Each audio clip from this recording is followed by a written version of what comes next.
What's up, guys? How hard was it for you to get here? It took a few minutes. It's okay. I had a long line over there. But you guys, first of all, I want to thank everyone for coming out. Listen to me speak today, answer some questions, and give you guys a little feedback what's going on with me. Some of you heard me speak. I've been here, Bodypower, now since the very beginning. I think the only one I missed was the first year. Show's getting bigger every year, and I'm excited to be here. Extensive travel schedule, non-stop for me. It's weekend after weekend, but I know that I have a lot of fans here.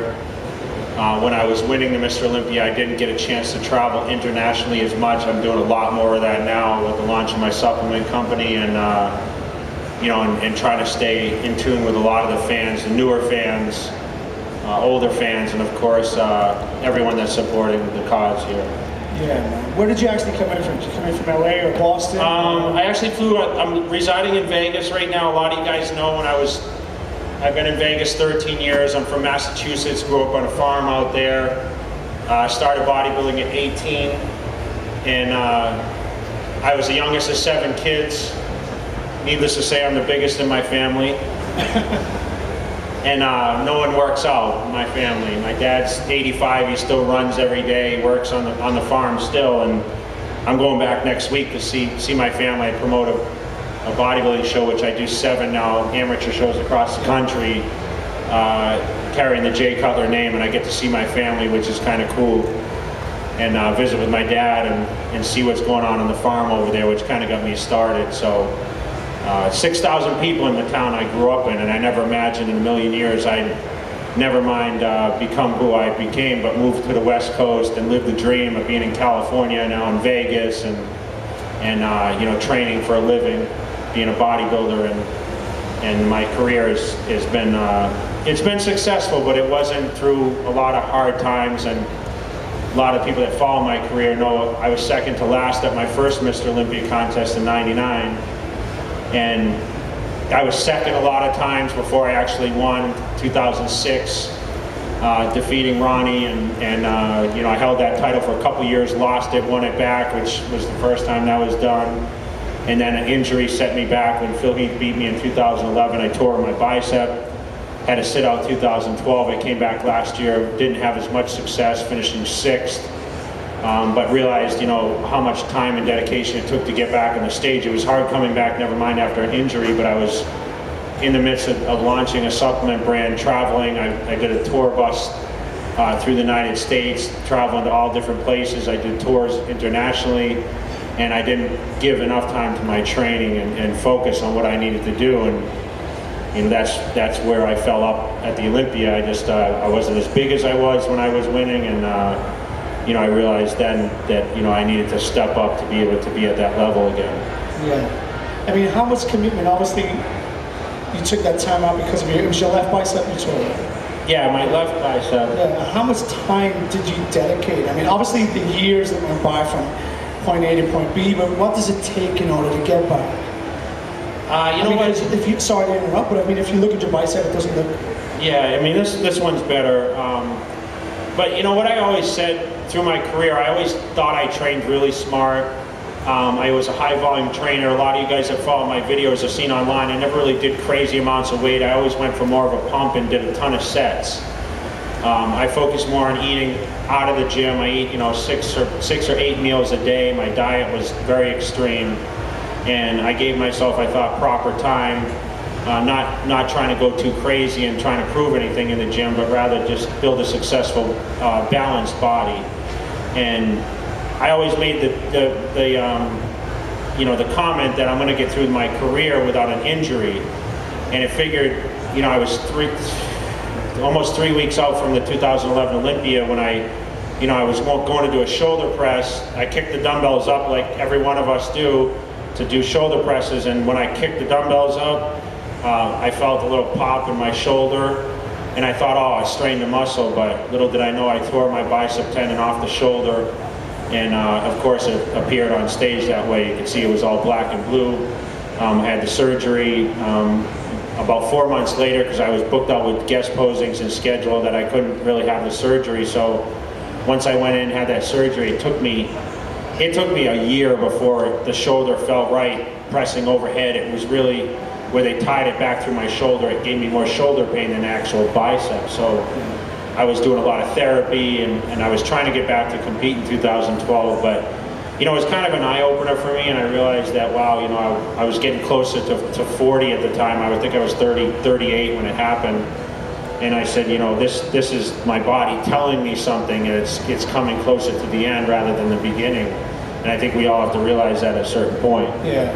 But when is that point, though? Because, I mean, you know, I'm sure everybody's like eager to find out when that point that, you know what, Jay Cutler's going to call it a day. You know, I even last year coming back, man, I had like, it was easy for me to diet and I'd get in great condition. I just had trouble holding the size. I think as you get older, you know, you have trouble holding more of that monstrous size. I was 300 pounds off season. I mean, for me, I was, you know, I'm 260 now, which, you know, as people say, oh, Jay, you're a lot smaller than you used to be, or Jay's small, you know, I'm 260, I'm still small. Yeah, but, you know, at 300, I was just, I mean, I was a beast.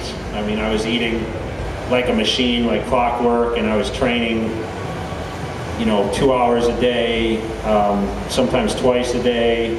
And what it took to get to the top and to challenge, you know, the guys that compete at that level, it's just amazing. I mean, it's just so much commitment, so much time, and you know, looking back, I can't even imagine like going back and doing that, even if I was to train for the Olympia the next few months. It's such a rigorous schedule. Yeah, I mean, but going back to when is Jay Cutler going to call it a day? Does Jay have another Olympia in him? You know what, if you ask me today, probably I would say it's very unlikely that I'll get back on the Olympia stage. I haven't officially announced the retirement yet. Last year, I think they wanted me to say something on stage, if you guys noticed, after they gave me the microphone, and you know, I said, you know, congratulations to everyone, and it was a great show. But I just felt that because it was Phil's time, Phil was going to win, I knew he was going to win. It really wasn't the place for me to take the stage and take the attention away from what Phil was achieving by winning his third Olympia. I'd rather have my own kind of time and commit to the fans that way. And there'll be a time. I mean, it's just, I'm just not going to say yet, because I said after I tore my bicep I wasn't going to come back. Yeah. And I did. So I know that was like 2 years ago. I said I was going to retire 10 years ago too. I haven't done that yet. So.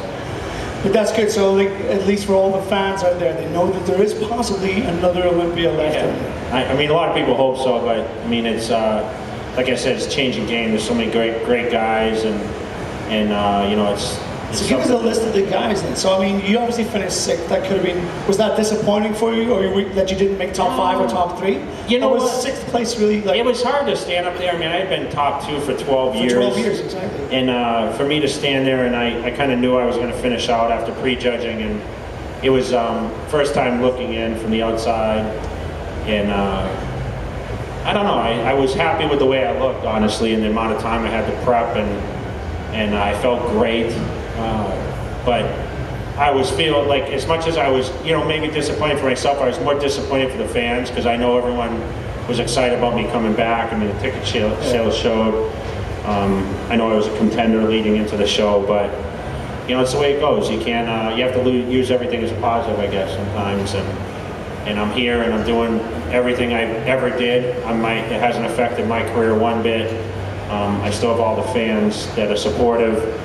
Still people obviously sitting in this crowd who want to listen to what I have to say, have questions to ask, and you know, I'm here for the fans. Everyone knows that Jay Cutler's a fan-based bodybuilder. I mean, I started from you know, 18 years old, you know, being a team national champion, turning pro at 23, you know, making my way through Olympia ranks, and of course, you know, standing alone on that stage. It's a pretty awesome experience. But I know so many people in this audience are sitting there, and you know, they're looking at me saying, well, I couldn't imagine being at that level. But I was one of those guys that I just looked and said, you know, I don't think I'll ever achieve the pinnacle. Yeah. And I have, you know, multiple times over.